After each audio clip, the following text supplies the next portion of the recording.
Deuteronomy chapter 6, verses 4 through 7. Hear, O Israel, the Lord is our God, the Lord alone. You shall love the Lord your God with all your heart, and with all your soul, and with all your might. Keep these words that I am commanding you today in your heart. Recite them to your children, and talk about them when you are at home and when you are away, when you lie down and when you rise. May God add blessing to the reading, hearing, and living of this holy word this day. Thanks be to God. So today I want to talk to you a little bit about hand-me-downs. Some of you know what hand-me-downs are. If you're the oldest child in the family, maybe not so much. But if you're younger and you've had older siblings and your parents are wanting to be economical, maybe you've had the experience of sharing hand-me-downs, especially when it comes to clothing, and, well, even shoes, I suppose. Because that's what we normally think about, I think, when we think of hand-me-downs. And there's nothing wrong with hand-me-downs, I totally get that. But sometimes, you know, it might not be exactly what it is that you want to wear, right? What if your older sibling had really bad taste in clothes?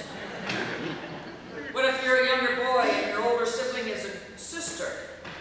It doesn't work so well. And it's maybe not such a custom today as it was in older days when maybe economics weren't as robust as they seem to be today for many. But you know, even if you've had a lot, that you've probably at some point in time had something, received something from someone, and that's what we call hand-me-downs. Now, there are a lot of other things that we could call hand-me-downs besides clothing. There are stories that we tell about our families. We could call those hand-me-downs. The way we celebrate special occasions, Thanksgiving, Christmas, whatever, all of those things that we do as a family probably are filled with hand-me-down traditions. Now, sometimes the hand-me-down process doesn't work. I mentioned that it doesn't work if you have a sibling that either has bad taste or isn't the same gender, and so that could be an issue. And sometimes the process of hand-me-downing stories about families, there's a breakdown, and the stories are not shared. And there comes a time when family traditions are lost, and those experiences and those stories no longer are shared with the generations that come. There's a lot of generations, there's a lot of traditions that have very interesting beginnings. Let me share a tradition that seems a little odd to me, but here we go.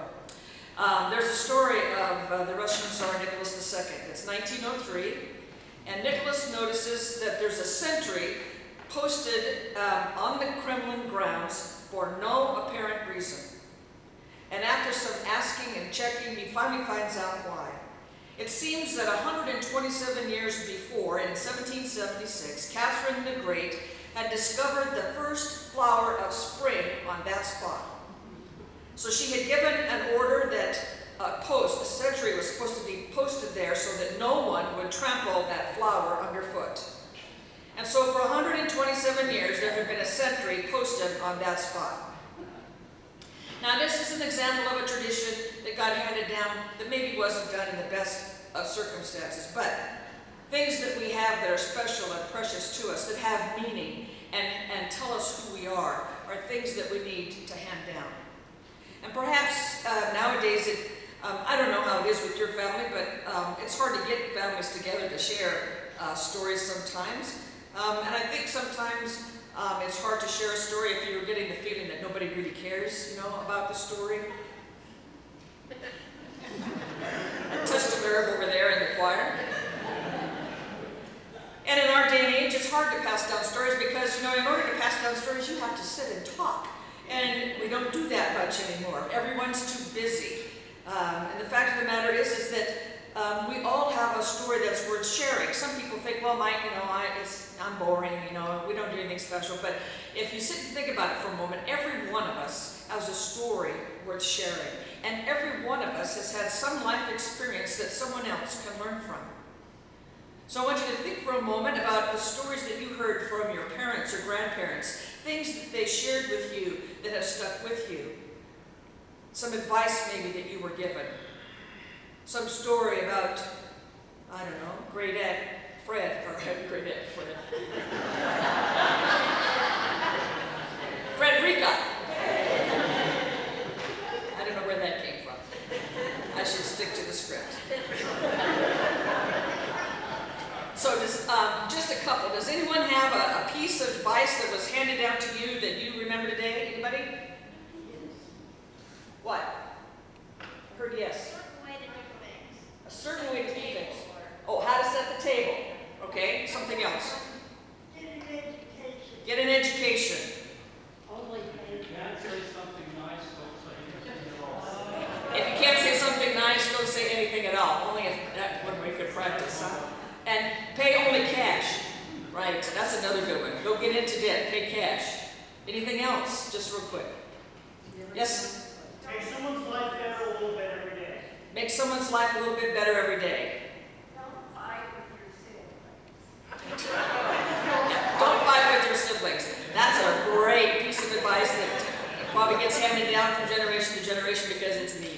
So there's lots of things that could come to our minds if we were given a bit of thoughts, things that have been handed down to us, things that someone thought were important for us to know and learn. Our history is an important part of who we are. There's a gentleman named Josh McDowell who has written over the years several books on how to share our faith. And our faith is something else that we should be thinking about sharing. And he found that in talking to people and doing surveys, the number one fear that Christian parents had was that they would not pass on their values, morals, and faith to their children. Number one, fear. And I can see how parents would be concerned. Now, this study was done years ago, probably more than 20 years ago. But I think that still would hold true to us, for us today. Because if we look around the world, and if you're a parent or even a grandparent, and you look at what's going on in society today, and you see how much is out there that can grab a hold of a young person, that can tell them that this is the way that they need to behave, or this is the thing that they need to do, that it will pull them away, and you can see that pulling away happen all the time. And we know that it happens because all we have to do is look around at our churches and see who's not here with us. So when parents think about their children and the decisions that maybe they're older children now, adults with children, and think about the decisions that they made as they were growing up, or the decisions that your grandchildren or children continue to make as they live their lives, you hope that some value system that you portrayed or gave to them or shared with them because of your faith is part of what's helping them get in and around and navigate the world in the best way possible. We live in a society that glorifies all of the things that we hope our children won't do. Live to excess. Live with violence. Let rudeness be the thing of the day. And I think it's a very scary world that we live in, even maybe more today than any time before, where we think that, where it seems as if the values of good, honest living and caring for people and kindness just kind of go by the wayside. But I want to tell you that I believe that it's never too late to set a good example. Maybe that's a saying that we all should hold on to. It's never too late to set a good example. We can always find a way to share our faith with someone in a way that they can hear. And I'm not talking about, flipping through the Bible and pointing out to scripture that says, this is what you ought to do. I'm talking about simply living the faith that we believe. And the first thing that we need to know and remember about our faith is that it teaches us to love everyone. So we need to be living our faith, living the example of Christ. And that's the best way, I think, that we can pass on our Christian faith and values to those around us, to our families, children, grandchildren, and whoever. Now, I know that this is not an easy task. I mean, we're here in church today because we're all working at being faithful Christians. The church isn't full of people that are perfect. We all know that. At least I know that. We come here because we need to work on it. Because we still need to work on our faith and being good people and being kind people. And we need to work on it because we need to continue to have an opportunity to hand that goodness and love down. And it's never too late to start. It's in the scripture that was read just a moment ago for you from the Hebrew Bible, from the Old Testament, from the book of Deuteronomy. And I want to read it again to you so that you have that fixed in your mind. And I'm actually going to add a couple of verses too. So I'm going to read Deuteronomy 6, and I'm going to start with verse 4, and I'm going to read through verse 9 instead of verse 7. Hear, O Israel, the Lord is your God, the Lord alone. You shall love the Lord your God with all your heart, and with all your soul, and with all your might. Keep these words that I am commanding you today in your heart. Recite them to your children, and talk about them when you are at home, and when you are away, and when you lie down, and when you rise. And then the next two verses. Bind them as a sign on your hand, fix them as an emblem on your forehead, and write them on the doorposts of your house and on your gates. And this is a Jewish custom, if you've ever seen the things that they use to remind themselves of God's presence. You know, we do well to remind ourselves of this admonition that comes to us from God, that we always need to be remembering the things that God has told us about, that God has given to us, and that we need to, in fact we must, because God says here, I command you to do these things, to hand these things down. So it's a model that's been given to us. It's a model that helps us understand what it is that our task is to do, and how important it is for us to pass on our faith, to share with our children in every way that we possibly can our faith in God and in Jesus Christ. Now, this scripture was written before the time of Jesus, but it holds true for us still today. It's important for us in every moment of our lives to be living our faith. And there's some steps, some guidance in this scripture for us today that can give us a model for how we might do that. And the first thing the scripture says to us is that you need to build a relationship. That in order to have a conversation with someone, a meaningful conversation with someone, you need to be there. You have to talk, but you also have to listen.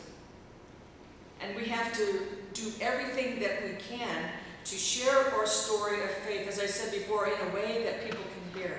And sometimes that means that we share our faith by listening. And the second thing the scripture tells us to do is that we have to share our faith, and we need to do it by example. This is one of the biggest criticisms in our world today of Christians, is that people profess to be Christians, they say, but they don't live like they say they believe. That they're hypocrites. The most horrible word you could probably hear about anyone. To think that they say one thing and do another. And so the scripture tells us you're going to lead by example. You're going to share with your children in your getting up, in your sleeping, in your going, in your coming, wherever it is that you are. Everything that you do is a witness to your faith. Everything that you do as an example for those that you love and care for. We need to not just talk our faith, but we need to live our faith. I tell this to folks, and I think that this is true because it's happened to me. Even when we're not aware, people are watching us. Especially if they happen to know that you're a churchgoer or a Christian or whatever word you use. Even in the most odd places, at the most odd times. It could be in line at the grocery store, it could be anywhere that you can think of, doctor's office, whatever. Every moment and everything that we do is being witnessed by someone else. And the influence that you have on them is untold. You may never know. But we need to live the faith the way that we believe. And so, the first thing, as I said, is to build a relationship. And then we need to be an example. And then the last thing is that in doing all those things, we need to be sure that we're sharing the gospel message. The scripture says that we should teach these things diligently, that we should do it all the time. And if we live our faith, that's exactly what we would be doing. It might have been easier in generations ago when people actually sat together and worked together. They spent long hours working on a farm or milking the cows or whatever it was they were doing, harvesting crops. And so there were times, lots of time for conversations. Moms and daughters spent time together with grandmothers and neighbors, quilting and canning and gardening and taking care of a home. And so there were opportunities for them to have conversations, to build those relationships that are so important. And those long hours side by side, even though we can't necessarily get those back today because, well, our society is so busy, we still have to pick and choose those wonderful moments when we can be together in each other's presence and share those great stories. As parents, as adults, grandparents, neighbors, whatever it is that you find yourself doing or being, it's important for us to be creative in how we spend time together. And so you might have to do some things that maybe you don't first think might be important to do. Maybe you need to sit with a teen and watch their favorite TV show, even though it's not one you would watch on your own, in order to discuss with them afterwards how this show might portray love or romance, and how it might be a good or bad example of those things. And it might be playing with your children and taking turns, those crazy board games they call them, where you take turns and you learn to share and you learn to give and take, and you learn that sometimes you get to win and sometimes you don't. And so we teach our children about being good players in a game, about being loving and kind, taking turns. And the other thing that we might do is think about catching your children doing something good instead of being after them when they misbehave. Reward their good behavior. Tell them how proud you are of them.